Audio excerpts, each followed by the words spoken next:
Hey everybody, welcome to another edition of Tako Talk. My name is Stephen Tako, and I'm here today with Heidi Lee and Maurice DiMino. You've seen both of them on Tako Talk already individually, and I've asked them to come back because they've got some unique answers to how people are being bullied in the workplace, how they handle it with spouses and loved ones, how they can go ahead and get advice at home. And both of you guys, we've shared stories about your experiences being bullied.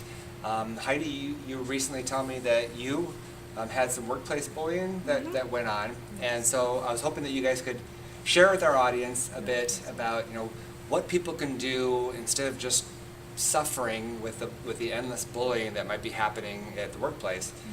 So if you could at least first share what it is that you went through. Yeah. And then what type of advice you guys would recommend for couples at home, how you guys can handle situations. So Heidi, tell us about it. Yes, my experience of workplace bullying is truly about how people are jealous at you. Envy is the biggest enemy. So when you are doing good, people try to step on you, beat you down because they are envious of you. So if you let them do it, you'll just be miserable. And I remember a few years ago, I had a big challenge of that. And I talked to my aunt, and she said something which is very true and still stick to my mind. She said, if you're no good, they don't like you because you're no good, you're stupid. If you're good, they still don't like you because you're too good. So anyway, you can win. So why care what they do? Just be the best of you. Right. Anyway, they don't like me. I will choose the good one, not the bad one.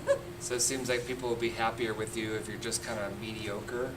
You don't rock the Exactly. boat too much. You're not too good because then you're showing off, and then you're not lousy. So they'll just accept you if you're mediocre like Yes. they are. Yeah, but I think it's very important that when you experience this type of environment, you do surround yourself with the right type of people, either your friend or if you are lucky to have a good loved one at home like Maurice, who's supporting me. Then when I go home or when he pick me up, I share with him my experience. I need to express it somewhere in the universe, and lucky me that he is listening. Right. And I find it very interesting. I know Heidi said a few years ago, but she still experiences bullying in the workplace. It seems that Heidi, because of her gentle nature, there's a lot of cursing in the workplace, and there's a lot of people putting each other down. Yeah, it could be for joking or what have you, but it affects her. And when she does come home, as she says, she does vent. But no, we talk about it. And what I suggest to her is I try to make her see the bigger picture, make her see where it's coming from. Because as she said, maybe this bullying is originating from a point of envy or a point of jealousy. But even though she says it here, well, in the heat of the moment, she doesn't see that. So if I had advice for anyone, especially when dealing with their spouse or a loved one or your children, ask them to take a step back. Let them see the big picture, see what's really happening, and really investigate it. Are they really affecting you? Yeah, I know we have the old expression, sticks and stones may break my bones, but names will never hurt. Well, yeah, it does hurt, but does it really hurt? Because it's what other people think of you. And when you allow the thinking of other people affect you, then that's where the problem is. So as a spouse, as a loved one, I try to make Heidi realize that, it's her thinking of herself. So it really comes back to, I think we discussed this about being self-confident. So if you are self-confident, especially if you're in a spouse role, let your loved one know that, hey, look, you're still worth it. You have the self-confidence. This is just somebody else's other view. It's not even correct. It's probably slanted or viewed because they're coming from their lack of self-confidence. So I'm going to just say, for a spouse, ask the other person if they're being bullied. Ask them to take a step back. Let them see the bigger picture, and let them know it's not about them. It is truly about the other people. But what if you see your loved one just coming home like every day, like depressed? I mean, you're bullying. I don't know how severe it's happening for you, But if they're, if they're coming home just depressed every day, and you're like, you're as a spouse, you're not everybody's, motivational, in tuned as you are, And let's say when you have somebody that is coming home and the spouse is complaining, and they feel bad about themselves, you're dialed in really well, but I think there's a lot of spouses, particularly the men out there, sorry guys, but there's a lot of men out there that they're just not dialed into what's going on with the girl, with the woman. And, and I think they are not going to be as sensitive as you are. All they know is, oh wow, she's coming home and she's all bitchy again and she's upset and whatever, so, like how, any advice that you could give to guys like that, or just anybody, even if a woman? Well, from the male perspective, of course, I know as a husband or a significant other in the male role, I know we don't want to say, hey, how was your day, dear? But I do make it a point saying, hey, Heidi, how was your day? And I let her tell me everything. Because I know this, at the tail end of it, then I say to Heidi, may I share my day with you? Because then it's now equal. I think that's a problem, because women are more expressive and all that. If I said, how's your day? I'd say, good. That's the extent of it. But by me asking, how was your day, I'll listen to her, and guess what? I am actually learning from her. That I'm able, just because I'm a male doesn't mean I'm not allowed to express myself. And I've noticed that through our relationship, that the more I allow her to speak, it's amazing how, and you can even ask her, I'm actually expressing more of how I'm feeling. Instead of telling her a week later, then it was 5 days later, then it was 3 days later. Now it's, hey, when something bothers me, I tell her, whether it's between ourselves or what's going on in the workplace. So I'm going to ask the gentleman out there to be the bigger person and ask your spouse, your loved one, how was your day? Listen, and if you do hear the aspect of bullying, because let me tell you something, it does affect, words do hurt. If it does deal with bullying, ask them, again, take a step back, ask them to look at the big picture and see where it's coming from. That's great. And Heidi, on your end, as the female, you've worked all day long. There are stereotypes out there, where guys still think, hey, I don't know, whatever happened in your day, where's dinner? What kind of advice could you give to women out there right now that are struggling? They're being bullied at work, and then they get home, and their man isn't really paying much attention to them, and now they're and now the guy's like, well, if you don't like it, just quit and get another job, and where's dinner? I mean, what kind of advice do you have for women that are really in the workplace that are suffering from this, and they're not getting the support that somebody like Maurice would offer them? Yeah, I actually see other colleagues that has been being bullied and they have nobody to talk to. They can go home and doesn't have the opportunity to share with their husbands, and I think this is wrong. Sometimes they talk to me and I was saying, did you talk to your husband? So no. I said, wait a minute. First of all, you got to open up yourself first. You think that they don't care. You just assume. But why don't you try to speak to them first? When you open up, because you are couples, you two are in one. So when you are unhappy, the way how you react, he couldn't be happy. If you are miserable, he could not be happy. So it is a relationship, it's a two-way. So when you are having anything that bother you, you really have to open up and just talk to each other.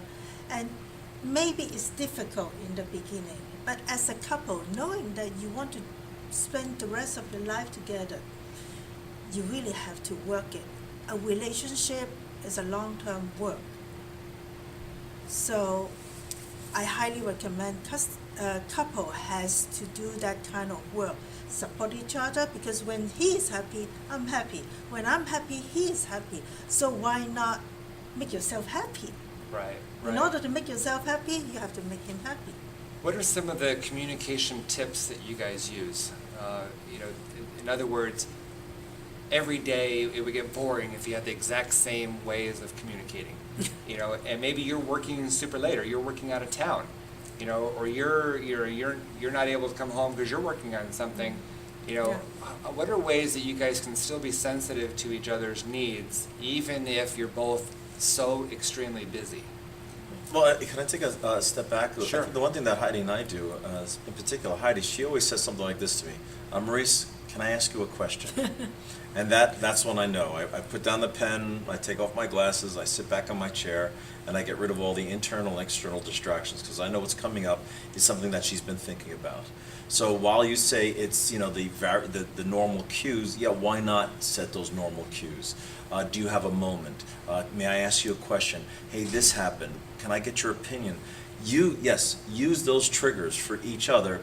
And again, for the person who's receiving that message, listen. And not only listen to the trigger. In that, like I said, when Heidi says, "May I ask you a question?" I know immediately. Okay, okay. I gotta get rid of all the distractions. I mean, if we're passing and she asks me a question, admit I could, hey, what about it? And I answer real quickly. But if she says, "Maurice, can I ask you a question?" That's my trigger. That's my cue. That's when I gotta pay attention. Sweet. Heidi, do you have anything to add to that? As far as a woman's point of view, keeping communication lines open? I think, as I said, a couple is you are in one. So when you talk about routine, boring, you really have to find a spark within the relationship, and also think for him, and for husband, think for her. What can you do to make her happy? You don't think of yourself anymore. Think, let's say that is not your husband or your boyfriend. Let's say that is your son. You will think of him first, because that the universe of parents' love is very big. Right. So you have to have that kind of love. Is not to pamper him, but to give him the attention, especially when he needs it. Right. So keeping communication lines open. I love the idea of taking off your glasses if you wear glasses. But putting your pen down and giving the full attention. And I know I was guilty sometimes when I was married that my spouse would come home and she had a bad day about whatever, and I'm trying to multitask, and I'm still on the computer, and I'm like, oh, I'm listening, and I sometimes she'd catch me, and sometimes I'd catch myself, and I'm like, that is not right. Yes. I really love what you just said, about just giving your significant other that undivided attention, even if you don't have any advice to give. At least you're listening. Listen. At least you're listening. Listen. Yep, Really shows that you care. Exactly. A lot of the time, woman is really not asking for an answer. They just tell you they want to express Vent. it, They wanna vent. to vent it out, so that you listen, and that's all I need. Yeah. Now, just in case any of the studio audience there and anybody at home watching hasn't seen these folks' videos before, just to give credibility as to why you should listen to the advice that they're giving. Not only are they a dynamic couple together, but you guys are also motivational speakers. In fact, Heidi just had a workshop recently called the Naked Truth Workshop. So Heidi, tell us just a little bit about, briefly about who you are and what you do. Okay, my background, I was a lingerie designer for the past 26 years, and since I'm in the lingerie business, I'm always deal with women, and not only women, but all different types of women, tall, short, big, small, intelligent, not so intelligent, rich, not so rich, but it really doesn't matter because they are women in different sizes and shapes, and I realized that a lot of the women doesn't have the confidence. Because they are focused on what they are lack of. They didn't realize that what they possess instead of focusing on what they lack of.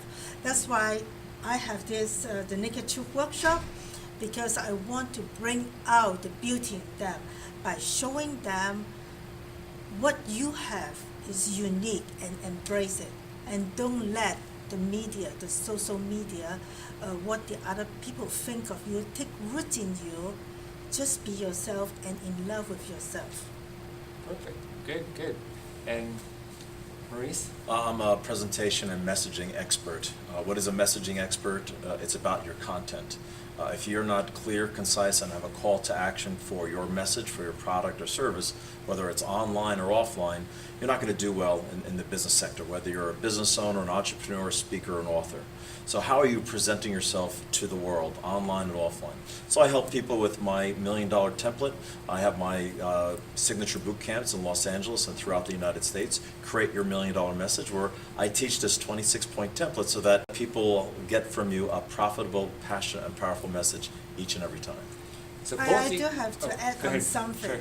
Actually, I was his student, and because of him, he helped people to bring out the message, the passion, and that's exactly my workshop that I just explained was my passion, and he helped me to bring it out.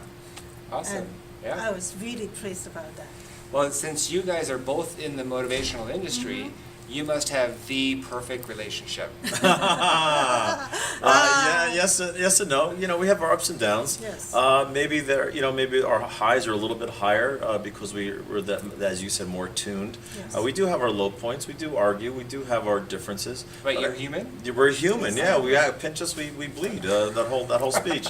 But I think that's just it, because of our background, because of our training, and because of our ongoing learning. We know that it's how we feel about each other. It's the meaning that we give to whatever situation. Even going back to, let's bring it back to bullying, and just with our relationship, it's the meaning you give it. In other words, if you let those bullies and give them meaning that they mean something, then that's it. You will be destroyed. Right. And in our relationship, it's the same thing. You know, we have that give and take. We love each other, and sometimes we are at odds with each other. So we are human, but we know how to deal with each other. Yeah. Perfect. Now, we're actually almost out of time, but I just wanted to add one last thing. If we could start with Heidi, and then we'll end with Maurice. Heidi, go ahead and just let our audience know, give some word of advice to women that are currently being bullied in the workplace, and how they can possibly work with their spouse to communicate that to them. Why don't you answer it first? I'd be happy to, gentlemen. No, seriously, this is a serious topic, because I know that there's, a lot of times, we always think that the women are being dealt with out in the world there, but I do believe that gentlemen are experiencing the same thing, be it the nerd, the tech, and that type of thing. Sure. So I'm going to suggest to the gentlemen that, your feelings count too. Just because you're a man, you're supposed to shoulder it like Atlas carrying the world. It's not necessary. There's no reason why you need to bury it and bury it and bury it. Why? So that it comes out in an ulcer. It comes out that you now take it out on your spouse and your children. So I'm going to ask the gentlemen out there, Stephen, if they could be real men and really express themselves. I remember I went to a shaman, an Indian shaman, and he said, because I shed tears, that shows you how manly I am. And when he said that, I'm like, oh my God, that is so true. Why can't I really, truly express myself? And when it comes to bullying, let me tell you something. Yeah, sticks and stones may hurt, and so do names at times. So I'm gonna ask our gentlemen to express themselves, to really let go. And as I said before, it took me so long to go from, hey, something happens today, and I talk about it 5 days later. Try to shorten that gap so that when it does happen, when you do go home, go to your spouse and say, hey, do you have a moment? And tell each other, that's my cue that I'm going to get naked in front of you, emotionally naked in front of you, and I need you to be open and supportive and give me your full attention. And I think that goes both ways, male or female. I don't care what gender you are. I think that it does hurt, and that we do need that spousal support when we are being bullied, especially as adults. We think that it's over with. Grammar school, high school, even college, we think it's over with. And now when I'm workplace, I'm in my 20s, 30s, 50s, and I'm still getting bullied. Give me a break. So I'm going to ask the gentlemen and the ladies to express themselves, and for their spouses, their significant others, to be open and receptive. Perfect. Great answer. Heidi, is there anything that you'd like to add before we wrap up? Yeah, again, I just highly encourage women. You don't think that your spouse is going to listen to you, but do try it. Tell him that it is important that he listen to you, whether he can give you an advice or not, but to give you that special moment just to listen to you when the moment that you need him. That is all about a relationship between you and your loved one. If you cannot reach out your hand and have someone to talk to at work, at least when you go home, you have someone to talk to. It is important because knowing that you are worth it, then you work on it, and then your relationship will work. Thanks you guys so much for being Pleasure. on the show. And you guys just at home, keep those communication lines open. There's no reason for anybody to ever have to suffer from bullying in the workplace, bullying at school that kids are dealing with. But for the adults, there's bullying even happening in a lot from spouses. So I mean, that's a whole other show about being bullied from your spouse, and we'll get to that another day. But again, you guys, thanks so much for being on the Pleasure, show. Stephen. Appreciate Thank you it, so you much, guys. Stephen. Thank you, Awesome Stephen. advice. And you guys, thanks so much, and keep checking in with Tako Talk. Have a great day. Thank you.